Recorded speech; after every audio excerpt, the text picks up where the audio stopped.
9, Laguna Beach, California. Don Corvasis thought he had slept Wednesday night straight through in peace.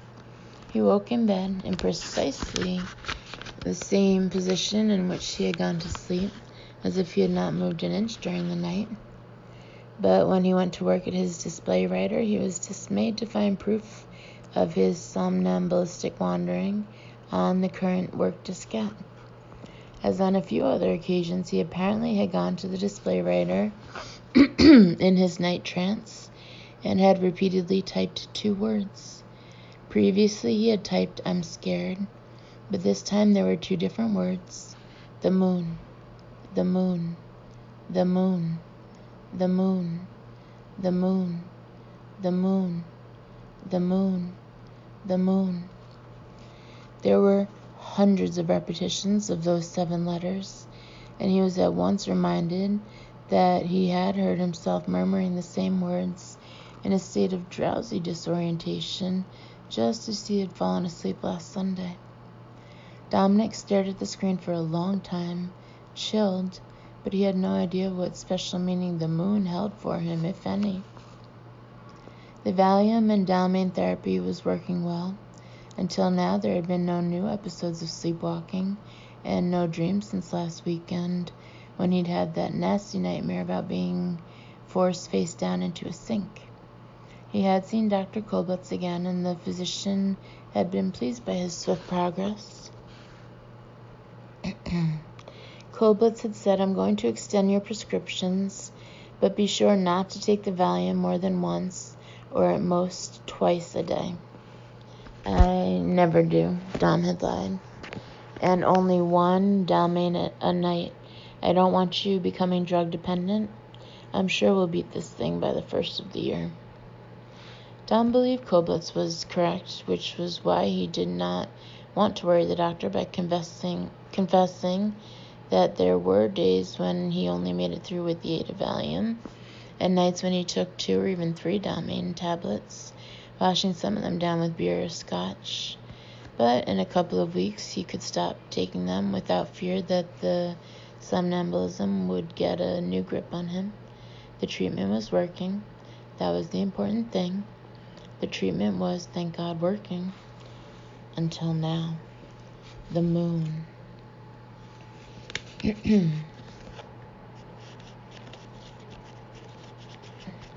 Frustrated and angry, he deleted the words from the diskette, 100 lines of them, 4 repetitions to the line.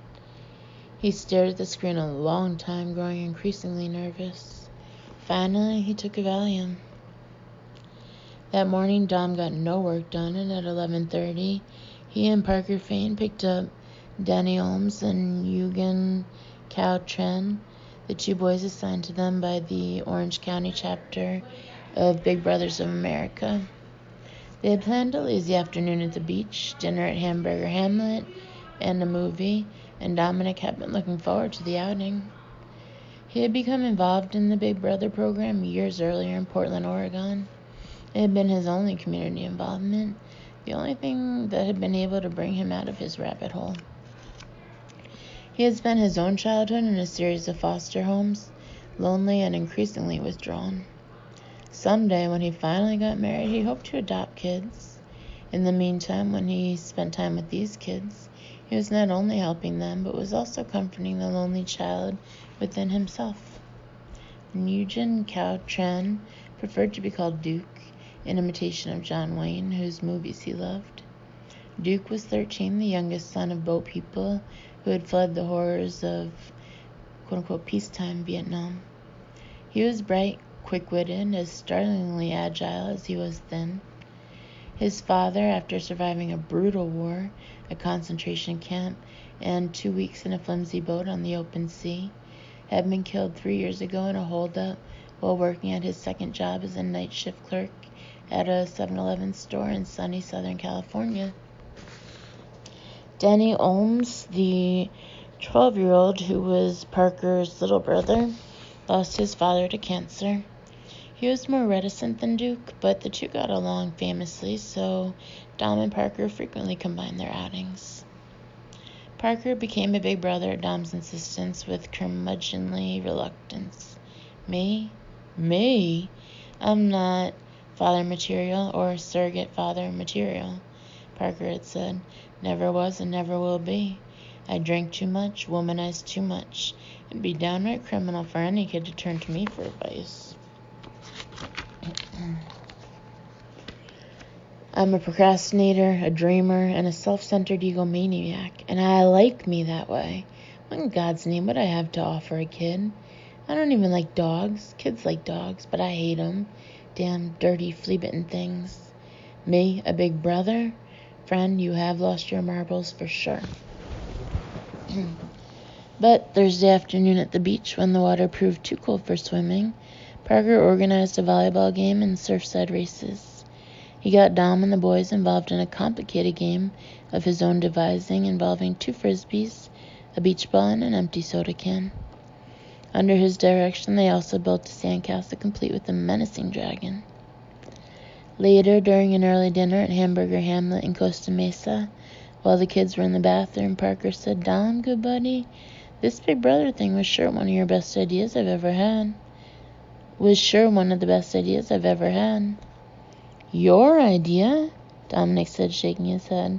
"I had to drag you into it kicking and screaming." "Nonsense," Parker said. "I've always had a way with kids. Every artist is a bit of a kid at heart. We have to stay young to create. I find kids invigorate me, keep my mind fresh." "Next you'll be getting a dog," Dom said. Parker laughed. He finished his beer, leaned forward. "You okay? At times today you seem distracted, a little out of it." "A lot on my mind," Dom said, "but I'm fine. The sleepwalking's pretty much stopped, and the dreams. Koblenz knows what he's doing." "Is the new book going well? Don't ship me now." "It's going well," Dom lied. "At times you have that look," Parker said, watching him intently. "That doped up. Following the prescribed dosage, I assume?" The painter's perspicacity disconcerted Dom.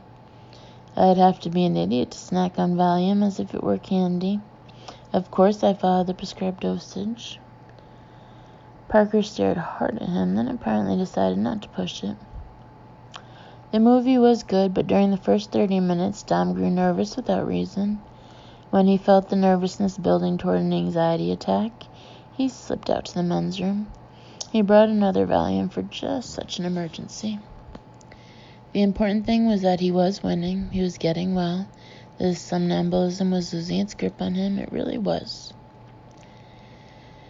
Beneath a strong pine-scented disinfectant, there was an acrid stench from the urinals. Dom felt slightly nauseous. He swallowed the Valium without water. That night, in spite of the pills, he had the dream again, and he remembered more of it than just the part where people were forcing his head into a sink. In the nightmare, he was in a bed in an unknown room where there seemed to be an oily saffron mist in the air.